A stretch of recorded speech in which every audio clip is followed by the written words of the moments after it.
Well, a lot of people, what they do is they have these finish lines. And I have a saying that says, I don't stop when I'm tired, I stop when I'm done. When I was younger, I didn't have any goals. And it's not really so much about goals, it's just a to-do list. And as a human being, if you don't have a to-do list, you're gonna sit back and just fade away.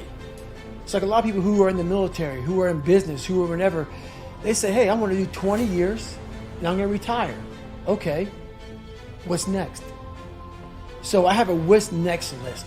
So I never sit idle. I never sit idle. There's never one time in my life where I'm sitting back with free time and like just enjoying the sun. I made it.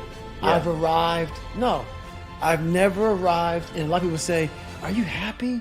Because I'm so driven that it almost makes people who are weaker in the mind think, my God, you must not be happy.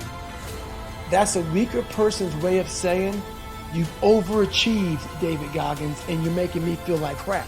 So if I'm making you feel like crap, sorry about that, I'm doing my job. If you ask me if I'm happy, I'm doing my job, because when I was a weak person, these are some of the things I would ask a very driven person, because I didn't understand what they were doing.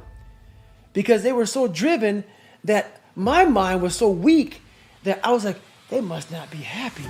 I would find a way to put a title like they're crazy, or they're not fulfilled, or they're empty, because I didn't have what they had. So basically, if I get these questions, I know I'm exactly where I need to be. I'm making you feel a certain way. Even though the good Lord rests, He didn't tell me to. He didn't tell me to rest. I'm a big faith believer, even though I cuss.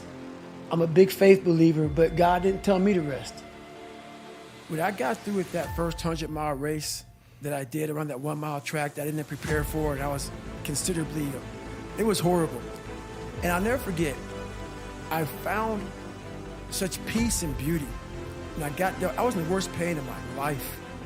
And I got done and my wife pulled the car up on my ex-wife, pulled the car up on this little lawn, and I got in the back of it.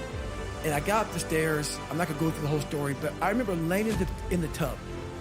And she put the shower on me, and I ran 101 miles in like 19 hours. And I was like peeing dirt out of me.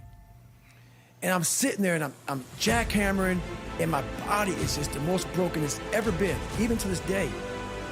And this feeling came over me. Call it crazy if you want, but very few people, I guarantee, have ever felt this before, to push themselves so far outside of what they thought was even possible, even for me. I laid in that tub, and I didn't want it to go away. I had drained myself of every bit of strength, energy I had. And it was the best feeling I had in my life. All that pain, it was confirmation that I had gone through a crucible, and I had figured out another level of David Goggins, a level that I thought was humanly impossible for anybody to do. When I was at mile 70 and pissed all over myself, and I had 30 more miles to go, and I was damn near dead. And I was able to go 31 more miles. In that process of the next 31 more miles, I found out more about myself in that 31 miles than I ever have in my entire life.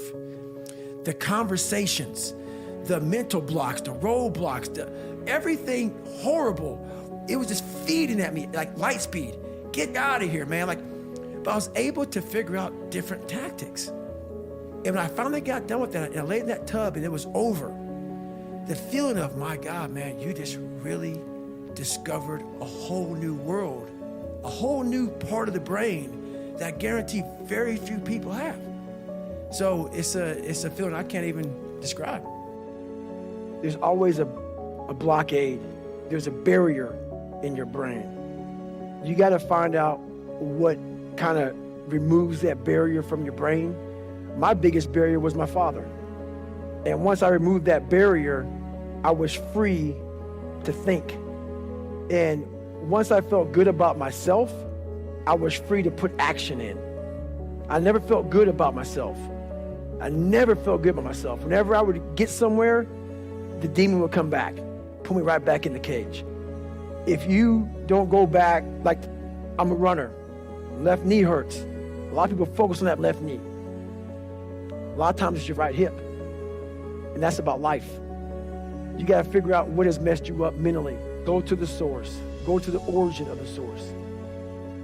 When I post about suffering, this whole new, kinder, gentler, soft-ass world, they just, oh God, this is horrible. We talking about, no. Suffering, if you know how to do it without making it out to be like, oh, I'm not talking about you have to go through cancer. But I guarantee one thing, man, I bet you are better mentally if you look at it the right way. Everything I went through in my life, every bad thing I went through in my life, the 2 heart surgeries, all the name calling, being everything I went through. If you learn how to flip that on top of its head and say, hang on, there's so much power in this thing. And if you look at life as it is a trial ground, a testing ground for where you need to belong, where you need to go, suffering is a fact of life. And if you look at suffering the right way, it's a great tool to callous your mind. If you look at it as suffering, woe is me, God kicking rocks. If you look at it like, okay, you're testing me now. I get it. Whenever I'm being like depressed, I go through depressed moments, I go, oh, hang on, I'm getting tested. So you have to be aware of all the signals and signs that are being given to you from the world. One of them is if you feel bad, you're being tested. How are you going to perform under that? And that's suffering is a part of life. I invented this thing called the cookie jar when I was growing up. You know how your mom, we were real poor, and she would go by and get these cheap-ass cookies from Aldi's, which is like a generic grocery store. And like 50-cent cookies, and she would just dump them in this cookie jar. So sometimes you reach in the cookie jar and you pull out a mint cookie, maybe a chocolate chip, maybe a peanut butter. So my cookie jar is, we forget how badass we are in hard times. And that cookie jar, look at it as a fortune cookie. You're reaching out, you pull out a fortune cookie, and you read it. What we do in life is, we've all gone through suffering. We've all gone through hard times, and we've made it. But when you're in the midst of suffering, what our mind does is this. You think about the now, and there's no strength in it. God, I'm going through cancer. I'm going through this. I'm going through that. What I've learned to do in hard times is take a step back, give myself, it's called my 1-second decision. I take a step back before I want to quit something, before something gets hard, I say, hang on there. You were one of 5 kids in an all-white school. You taught yourself how to swim, how to read and write. You went through 3 Navy SEAL Hell Weeks. You went through Ranger School. You went to Delta Force selection twice. You've run 200 miles. You've run 256 miles. You've done 4,000. Those are cookies. When you're running a 7K, while we laugh about it, it's all relative. You've had cancer 3 times, and you're here. It's a big cookie, man. So you reach in your mental cookie jar, you pull that motherfucker out and you read it. I lost my brother. Cancer. Not once, not twice, 3 times. And I'm still here. And I'll know the rest of your life. That's just a snippet of what I know. So that's what I do when times get hard, is I remind myself I'm a bad motherfucker.